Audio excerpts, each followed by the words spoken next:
Hello అండి, welcome to my channel Saritha Suresh vlogs. నేను ఈరోజు మీకోసం ఒక చక్కటి టేస్టీ అయిన బిర్యానీతో మీ ముందుకు వచ్చానండి. అందులోకి ముందుగా కావాల్సింది 2 టేబుల్ స్పూన్ల అల్లం వెల్లుల్లి పేస్ట్, పసుపు, కారం, ధనియాల పొడి, 10 పచ్చిమిర్చి చీలికలు, పుదీనా, ఇంకా ఒక నిమ్మకాయ. ముందుగా కడిగి ఉంచుకున్న చికెన్లోకి మీకు చూపించిన ఇంగ్రీడియంట్స్ అన్నీ వేసేసుకోవాలండి. నేను ఇక్కడ 1 kg చికెన్ ఓన్లీ లెగ్ పీసెసే తీసుకున్నాను. వీటితో పాటుగా తగినంత ఉప్పు, గరం మసాలా, నిమ్మరసం, ఫ్రైడ్ ఆనియన్స్, ఇంకా 2 గరిటెల పెరుగు, 1 గరిట ఆయిల్ కూడా వేసుకొని బాగా మ్యాగ్నేట్ చేసుకొని ఒక 2 hours పక్కన ఉంచుకోవాలి. ఇప్పుడు స్టవ్ మీద ఒక గిన్నె పెట్టుకొని 3 గరిటెల ఆయిల్ వేసుకోవాలి. మీకు చూపిస్తున్న మసాలా దినుసులు అన్నీ కూడా కాగుతున్న ఆయిల్లోకి వేసేసుకోవాలి. 2 పెద్ద ఆనియన్స్ కట్ చేసుకొని అవి కూడా కాగిన ఆయిల్లోకి వేసేసుకొని బ్రౌన్ కలర్ వచ్చే వరకు బాగా ఫ్రై చేసుకోవాలి. ఫ్రై అయిన ఆనియన్స్లోకి ఒక 10 పచ్చిమిర్చి తీసుకొని గ్రైండ్ చేసుకొని ఆ పచ్చిమిర్చి పేస్ట్ని అందులోకి వేసుకోవాలి. పచ్చిమిర్చి పేస్ట్ కూడా బాగా ఫ్రై అయిన తర్వాత ముందుగానే మ్యాగ్నేట్ చేసుకొని పక్కన ఉంచుకున్న చికెన్ అంతా కూడా ఈ గిన్నెలోకి వేసుకొని బాగా కలుపుకోవాలి. చికెన్లో ఉన్న వాటర్ అంతా పోవాలి. ఇక్కడ స్టవ్ మీడియంలో పెట్టేసుకోండి. ఇప్పుడు 2 టమోటాను తీసుకొని బాగా పేస్ట్ చేసుకోండి. పేస్ట్ చేసుకున్న టమోటాని ఉడుకుతున్న చికెన్లోకి వేసుకోండి.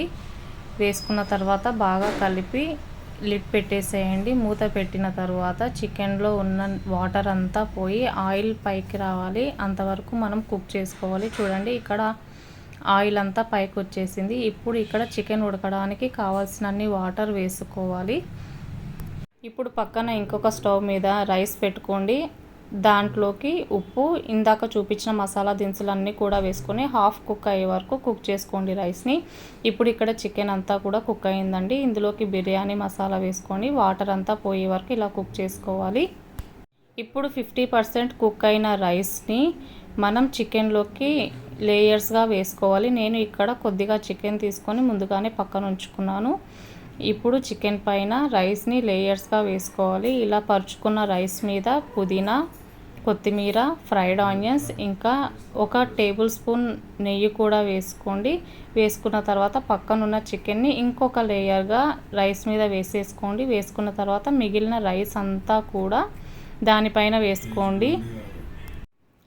ఈ రైస్ పైన కూడా మనం ఇంకొకసారి పుదీనా, కొత్తిమీర, ఫ్రైడ్ ఆనియన్స్, ఇంకా నెయ్యి వేసుకోవాలండి. వేసుకొని దీన్ని ఒక 20 minutes మనం దమ్ చేసుకోవాలి. దమ్ చేసుకోవడానికి మనం పెన్నం పెట్టుకొని పెన్నం మీద గిన్నెను పెట్టుకొని స్టవ్ సిమ్లో పెట్టుకోవాలి. స్టవ్ సిమ్లోనే మనం పెట్టుకొని 20 minutes వరకు ఇలా దమ్ చేసుకోవాలి. దమ్ అయిన తర్వాత మనం స్టవ్ ఆఫ్ చేసేసి ఇంకొక 20 minutes అలానే వదిలేసేయాలి. తర్వాత మూత తీసిన తర్వాత నాకు బిర్యానీ ఇలా వచ్చిందండి. వేడిగా టేస్టీగా బిర్యానీ రెడీ అయిపోయింది. ఇది నా స్టైల్ చికెన్ బిర్యానీ అండి.